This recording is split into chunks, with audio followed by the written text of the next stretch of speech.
Akibat diguyur hujan deras, membuat tebing Sungai Lakitan yang berada di Kampung 2 Desa Lubukhin, Kecamatan Selangit, Kabupaten Musirawas mengalami longsor lebih kurang sepanjang 60 meter, sehingga menumbangkan sebuah pohon kelapa dan merusak akses jalan tangga menuju sungai yang berada di bantaran.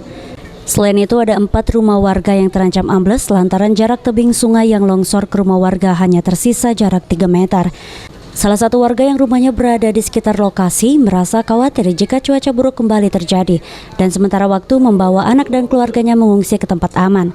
Ini karena hujan deras malam kemarin, jadi terjadilah jatuh, itu longsor. Karena di bawah pohon kelapa itu, jadi tanahnya agak banyak itu. Mungkin jarak dapur ke sungai ini kira-kira 3 meteran lagi dari dapur ini. Lebih kurang.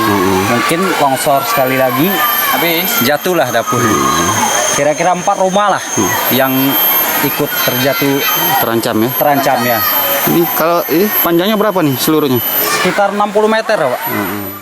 Hingga saat ini belum ada pendataan dari pihak terkait atas kejadian ini.